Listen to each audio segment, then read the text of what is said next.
معانا النهارده بعض الانفرادات لموقع السوبر الرياضي، هنتكلم فيها النهارده عن تفاصيل عرض النادي الاهلي لامام عاشور ووافق عليه ولا رفضه، وفي نفس الوقت هنتكلم عن رفض احمد عبد القادر لاعاره لسيراميكا، وكمان هنتكلم عن ضغط فيستون مايلي للرحيل عن بيراميدز. كل ده هنتكلم فيه النهارده. تعالى معانا نشوف الدنيا فيها ايه.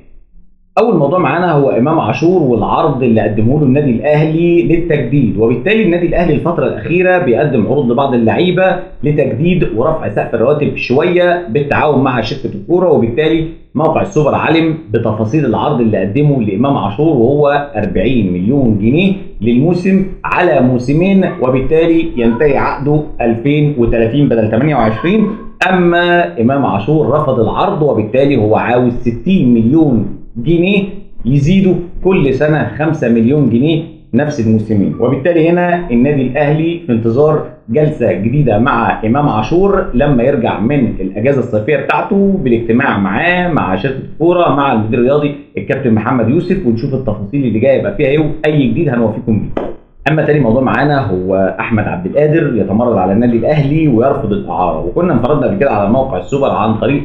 برنامج الحريف مع شريف بتفاصيل العرض اللي قدمه نادي الزمالك، والجلسه اللي قعدوا فيها وقدموا له عرض لاحمد عبد القادر للانتقال لنادي الزمالك، وتفاصيل الخطه اللي يمشي عليها ازاي يتمرد على النادي الاهلي، وهتلاقي في الكومنتات موجود عمود. في نفس الوقت احمد عبد القادر في حاله جمود بينه وبين او صدام بينه وبين الاداره،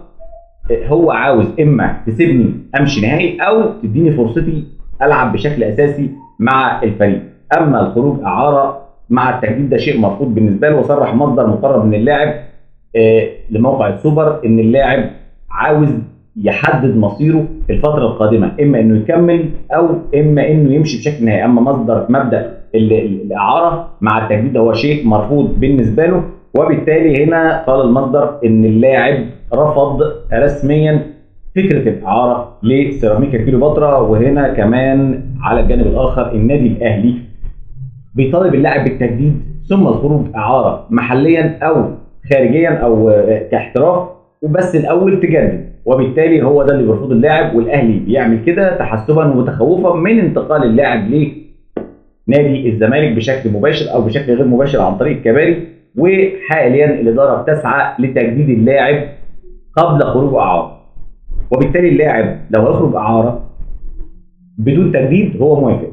وده اللي هو لسه برضه ما حدش يعرفه ليه؟ لان اللاعب باقي في عقد موسم واحد، لو خرجها اعاره لنادي سيراميكا على سبيل المثال الموسم، فبنهايه الموسم ده هيكون في الزمالك او في اي نادي تاني دون الرجوع لاي حد، ويكون عقده منتهي مع النادي الاهلي. الموضوع الاخير معانا هو فيستون مايلي اللي بيضغط على اداره نادي بيراميدز للرحيل في هذا الميركاتو الصيفي. اللاعب تلقى عده عروض، وقال مصدر مسؤول من نادي بيراميدز لموقع السوبر ان اللاعب يتلقى عده عروض بيضغط على اداره بيراميدز في سبيل الحصول على فرصه لتجربه جديده احترافيه خارج مصر، وبالتالي تلقى عرض رسمي من نادي الفتح السعودي مقابل راتب 3 مليون دولار سنويا، وهو راتب كبير جدا بالنسبه للاعب.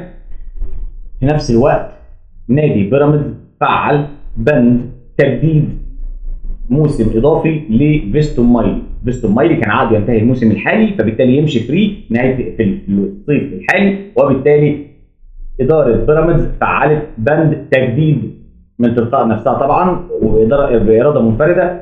تجديد موسم اضافي مع فيستون مايلي، فبالتالي الراجل لسه ليه موسم قادم مع فريق بيراميدز، فلازم يخرج عن طريق موافقه اداره بيراميدز اللي مش ممنعه الخروج، لكن عاوزه عرض رسمي بمقابل مادي محترم.